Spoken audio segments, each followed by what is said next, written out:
your self-proclaimed cinema shogun here, and Travis Scott is starting to get desperate. For those of y'all who might not know, Travis Scott was actually supposed to be headlining Coachella in 2022, but now they have removed him from their lineup of performers. But Travis Scott's agent didn't want to take that line down. They are begging and pleading for Coachella to take Travis Scott back. They are begging and pleading for just a spot. That doesn't even have to be the headlining spot anymore. Just for any spot at this festival. And they even went so far as to say that they will waive all fees. That Travis Scott will perform for free. That's how desperate they are getting, because they know that this AstroWorld situation is just getting out of control for them. And Travis Scott has lost so many deals. He's lost the opportunity to perform at so many different shows, rightfully so. And they're just on their hands and knees at this point begging for someone to take Travis Scott in and let him perform. But I can't blame Coachella. I can't blame any of these festivals that don't want Travis Scott there. And it really makes me look at Travis Scott kind of sideways here, because it hasn't been that long since AstroWorld. It really hasn't. Yet Travis Scott is so desperate to start performing again. And I feel like it's partially because he knows that he doesn't have the talent level to disappear for, a while and then make a comeback, maybe a redemption story. He knows that he has to stay in the public eye and stay relevant as long as possible, because as soon as that little slice of relevance is gone, so is his life. His career will be over. And of course, Kylie Jenner isn't going to stay with him if he's not, making #1 hits anymore. So he knows that he's walking on thin ice here, and that he can't take 6 months or a year away from the spotlight and then come back like some people can who are actually talented.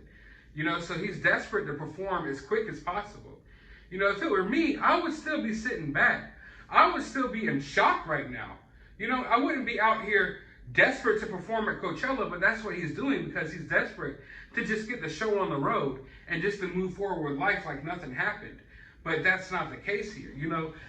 All these people who lost loved ones at AstroWorld, their lives have been put on pause, and their lives will never be the same. Yet Travis Scott thinks that 3 or 4 weeks is long enough for people to forget about it, and then he goes and headlines another festival where people could possibly get hurt again. And if I'm a festival, I don't want Travis Scott there. Now, if Travis Scott goes and has a show, I think it would be better for him to have his own show. I don't think anyone's going to want to go see other singers or rappers or whatever and then be forced to see Travis Scott within that lineup, knowing what just happened at AstroWorld. People don't want nothing to do with you. But I want to make it clear here that I'm not on this cancel culture campaign. I'm totally adamantly against cancel culture. I've never, this whole time with this AstroWorld situation, been stressing about Travis Scott needs to lose all his deals and his jobs. But at the same time, I think we need to evaluate what cancel culture is. Now, cancel culture, for the most part, is when people say things that are deemed problematic, and then they just try to make, ruin their lives behind it. Travis Scott was involved in a situation where 10 people lost their lives. Okay, it's not like Travis Scott had a bad opinion or a hot take on Twitter and then got canceled over it. No, Travis Scott was involved in, the loss of life of 10 young people. So cancel culture and what's going on with Travis Scott, I feel, are two different things. I want to make that clear. But I'm also not someone here campaigning for Travis Scott to never work again. I'm just saying, even when Travis Scott does work again, if you go to one of his shows, then you're an idiot. But this just goes to show where his mindset is. I think that he should still be, well, if it were me, I would still be in the grieving period, still in the trying to help people period. I wouldn't be desperate trying to claw my way into performing at some of these places. Just let it go. Sit back and let it go for a couple of months, and then maybe come out and test the waters. But damn, dude, it's only been a few weeks, and you think, you have the audacity to believe that anyone wants to see you perform at a festival right now? Let alone, how do you even have that energy within you to want to go out there and perform? You know what I mean?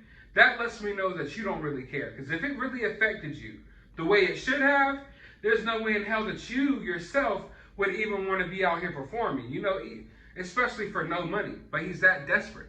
He's that desperate to get back out there in the limelight because he knows that his star is fading. Every single day, Travis Scott's star is fading. This situation with AstroWorld woke everybody up to a lot of things. A lot of people don't want to listen to his music no more, and they damn sure don't want to go to his shows and support him. He knows that his star is fading, and he knows that he's got to desperately claw his way back in as quick as possible, or else he will just be irrelevant for the rest of his life. And that's what we're really dealing with here. I don't know who his PR team is, but they are horrible. Like within the last week or so, we've gotten nothing but stories that make Travis Scott look even worse. I mean, first we got the story that he was basically trying to get all of these lawsuits just thrown out of court. And then he went and did that lame interview with Charlemagne where he basically didn't say anything at all. And now here he is with his agent begging and pleading to perform again in a few weeks. It's just like, man, you know, obviously this guy hasn't learned his lesson. You know, because I adamantly believe that if someone learns their lesson in a situation like this, they sit their ass down for a little while, okay? Sometimes people need to sit their ass down for a little while. You're having a bad day, maybe you're making some irrational decisions, go sit your ass down for a little while. Oh, you just did something stupid, go sit your ass down for a little while. Travis Scott needed to sit his ass down for a little bit longer, but he refuses, and I think it's just going to backfire in his face. I know, for me, in my opinion, it makes him look all that much worse, because to me, it looks like, oh, this isn't a guy grieving. This is a guy desperate to get back out there and perform and go about his normal hijinks on the road, doing whatever he wants to do, you know, as opposed to really learning from the situation, trying to rebuild himself, rebuild his community, and really help people. It just seems like he just wants to go back on the road, perform, you know, do his old rapper routine, and not really sit with the situation that happened at AstroWorld. But I want to know your thoughts about this down in the comments below. While you're down there, hit that thumbs up button, hit that subscribe button, ring that notification bell, go to the description of this video. I will have my cash out if you would kindly like to support the channel. I'll have a link to my other YouTube channel. You need to go subscribe over there. And I'll have it to my Twitter account. You can go follow me over there. But as always, find some time out of your day to go watch a movie.